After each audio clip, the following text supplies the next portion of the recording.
አለይኩም ወራህመቱላሂ ወበረካቱ። ውድና የተከበራችሁ የቻናል ቤተሰቦች ሰላም ለእናንተ ይሁን፣ ሰላም ለሀገር ይሁን። እንግዲህ ዛሬ ይዤላችሁ የመጣሁት ሁለት ነገር ነው። አንደኛ ዱባይ ወልዳ የጣለችው፣ ሁለተኛ ዘውጁና የሚለው ፕሮግራም ነው። አንቺ ውድቷ እህቴ እስቲ አንድ ነገር ልጠይቅሽ።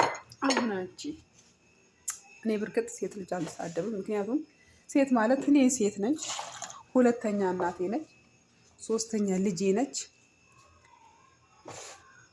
እና ሴት ልጅ ማለት እኮ ሀገር ማለት ነው። አንዲት ሀገር በሴት ልጅ ትጠራለች። ምክንያቱም መጥፎውንም ጥሩውንም ሰብስባ በአንዲት ይዛለች። ከተበላሸ ደግሞ ልክ እንደዛው ምድርን ማስተካከል ትችላለች። ሴት ልጅ ማለት ነው አላት ስጦታ አለ፣ አላህ ዘንድ የተሰጣ ስጦታ አላት ሴት ልጅ በተፈጥሯ ማለት ነው። እና እኔ ሴትን ለመሳደብ አይደለም፣ ግን አሁን ዘውጁና ተብሎ እዛ ሚዲያ ላይ የተገኘውን ወንድ እውነት የልጆችሽ አባት ይሆናል ወይ? እውነት ደግሞ አንቺ የልጆቹን እናት ትሆኛለሽ ወይ? ኦኬ ይወልዳሉ ልጆቹ፣ ችግር የለም እናትን ባትሆኚ ያድጋሉ፣ አላህ ደጉ ካላቸው ማለት ነው።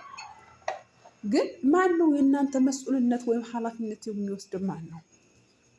እነሱ መንቅረው ይመጣሉ። እንዳለሙቤ የቆየ ጫት ቅመሽ መጥተሽ እዚህ አትናገር ያስተፍሩልህ ከሚያዋርድ ነገር ላይ ይጠብቀን፣ ከውጤት ላይ ይጠብቀን ማለት ነው። እና እባካችሁ ሴት እህቶቼ እንዳትፎገሩ። ነገ እኮ አሁን እኮ ወደድኩሽና ወደድኩ ተባብላችሁ ትጋባላችሁ። ነገ ደግሞ አንተ የሚያገኘው በሚዲያ ነው፣ እኔ የሚያገኘኝ በሚዲያ ነው ተብላችሁ ቤታችሁ አይደለም የሚፈርሰው። ወላሂ በዛ መሀል ደግሞ ልጅ ሊፈጠር ይችላል። ያንን ልጅ ደግሞ ልታስቡለት ይገባል። አንድ ልጅ ከወለደችው ወደዚች ምድር ህፃን ልጅ እንዲመጣ ሰበብ ያደረግሽው አንቺ ነሽ። ወደደ ለምን እንደዚህ ይሆናል? እና ዘውጁና የሚለው ፕሮግራም ብዙ እህቶቼ እየሳተፉ እያየሁ ነው። ግን ተው አላህን እንፍራ። ትዳር እኮ የሚገኘው እዛ ሚዲያ ላይ ሳይሆን ሱጁድ ላይ ነው። ርስቅና ሞት በአላህ እጅ ናቸው። የበናት ራሳችሁን አስከብሩ። ክብር ሊሆነው ሴት ልጅ በጣም የተከበረች ነች። ስብሓንላህ ሴት ልጅ ስንት ጊዜ ነው በቁርአን የጠቀሳት? በጣም የተከበረች ነች። በሴት ልጅ ነው ነብይ የተገኘው። ሴት ልጅ ማለት ኡማ ማለት ነች፣ ህዝብ ማለት ነች። ሴት ልጅ ማለት ሀገር ነች፣ እናት ነች። ተው ያንን እናትነታችሁ ያንን ክብራችሁ እንዳታጡት እባካችሁ። ወንድና ጉንፋን አይታጣም። ራሳችሁ ብቻ አንድ ነገር በአንድና አንድ በአላህ ላይ በፈጠራችሁን ፈጣሪያችሁ ላይ ተወከሉ፣ በሱ ላይ ጽኑ። እሱ ደግሞ የፈለገውን ይረዝቃል። ኢነላህ የርዝቁ መን የሻእ ቢገይሪ ሒሳብ ነው። ስለዚ ውዴቴ ሚዲያ ላይ አይደለም ትዳር የሚፈለገው፣ ሚዲያ አይደለም ትዳር። ርስቅ ከፈለግሽ ስጁድሽ ላይ ርስቅ ፈልጊ። የእውነት ነው የምለው። እና ሁለተኛ ደግሞ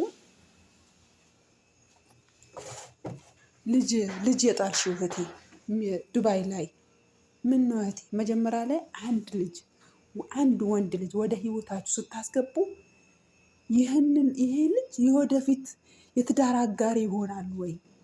ይሄ ልጅ ደግሞ የወደፊት ደግሞ የልጆች አባት ይሆናል ወይ? የእኔ ኃላፊነት ይወስዳል ወይ? ቤተሰቦቼን ያከብራል ወይ? እኔን ያከብረኛል ወይ? እንደ ሚስት ይዘኛል ወይ? ቢኖረን ባይኖረን እንደ ቤታችን እንደ ቤታችን እንሆናለን ወይ? እንደ ጎረቤት ሳይሆን እንደ ቤታችን እንኖራለን ወይ? ይሄ ልጅ ለወደፊት ህይወት ይሆናል። ትዳር ማለት እኮ የእናትሽ አባትሽ ቤት ለቀሽ ወደ እሱ ቤት እናት አባትሽ ይሄን አክል አመት ለፍተው አሳድገውሽ እናት አባት የመሰለ ለቀሽ የምትሄጅበት ከአንደኛ ህይወት ወደ ሁለተኛ ህይወት ማለት ነው። ትዳር አንድ ህይወት ነው። ግን ያንን የመሰለ ህይወት ሚዲያ ላይ ገብታችሁ ውረዱ፣ ቁጥር ተቀያየሩ ተባብላችሁ ትወልዳላችሁ። አሁን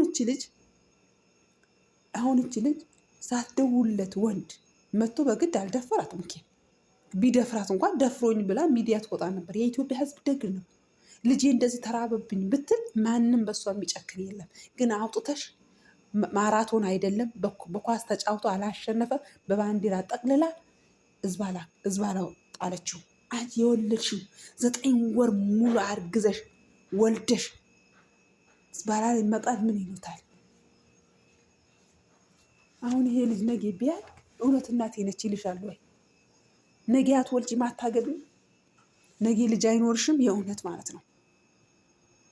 ግን ጥሩ አይደለም ወላሂ። አንድ ሰው ወደ ህይወታችሁ ስታስገቡት ይህን ሰው ማን ነው ብላችሁ ራሳችሁን ጠይቁ። ወልዳችሁ ባላ ወልዳችሁ በገንዳ ስትጥሉ ያላችሁ ሀገር ቤትም እዚህ ሰው ሀገር ላይ ምን ነው ባካችሁ የመጣችሁ እኮ የዓላማ ነው። አዎ ትዳር አለ ሰው ሀገርም ላይ ርስቅ አለ። ግን ያንን ደግሞ የምትደውለት ሰው እንዴት ነው ወደ ህይወት ወደ ራስሽ ወደ ክብርሽ የምታስጠጊው? የእውነት ይሆነኛል ብለሽ ነው ወደ ራስሽ ያስጠጋሽው? እሺ ይሆነኛል ብለሽ ካስጠጋሽው ለምን እንደዚህ ይደረጋል? ልጅ የመሰለ ስንት ልጅ ወልድ ስንት ልጅ ያጣ ሰው አለ ልጅ ልውለድ እያለ። አንቺ ግን አላህ እንዲፈትንሽ አድርጎ ልጅ ሰጠሽ። ግን ሰጥቶሽም አውጥተሽ ጣልሽው። 9 ወር እናት እኮ 9 ወር ስታረግዝ ስንት አይነት መከራና ጭንቅ አይታ ነው የምታረግዘው። 9 ወር ሙሉ በሆዷ ተሸከመችው ማለት ነው። ስለዛ እቴ አውጥተሽ ጣልሽው። ነገ ያድጋል ልጁ አላህ እደግ ካለው ያድጋል። ግን ራስሽ እስከ ህይወት ፍጻሜሽ ድረስ ጸጸትና ጸጸት ነው የሚኖርብሽ። ነገ ላይ ደግሞ ልጅ እንደዚህ ጥዬው ነበር አፋልጉኝ ብለሽ ትመጪያለሽ። ምን ልጁ አያምንሽም። አንዳንዱ ሊያምን ይችላል፣ አንዳንዱ ግን አያምንም። እንደውም አንድ ሚዲያ ነው የሰማው፣ እኔ አባትና እናቴ ባገኛቸው እከሳቸው ነበር ነው አሉት። ለምን ሲባል ለምን ጣሉኝ? እሷስ ለምን ወለደችኝ? አባቴስ ለምን ወለደኝ? ለምን ጣሉኝ? ለምን ይጥሉኛል? ስለዛ እኔ እናትነትና አባትነቴ ሳይሆን መቀበላቸው እኔ ከሳቸው ነበር። እና አንድ ይገባዋል። እናት ወዳ አይደለም የምትጥለው ልትሉ ትመጣላችሁ አሁን እዚህ ጋር ማለት ነው። አዎ ወዳ አትጥልም እናት። ግን የሰው ሀገር ላይ የሰው ሀገር ህዝባን አንስተው ቢያስገቡት አንቺ ምን አይነት ልብ ቢኖርሽ ነው የእውነት?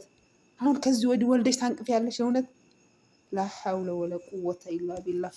ለማንኛውም ቪዲዮ ከተመቻችሁ ላይክ፣ ሼር፣ ሰብስክራይብ አድርጉ። ሰላሙ አለይኩም ወራህመቱላሂ ወበረካቱ።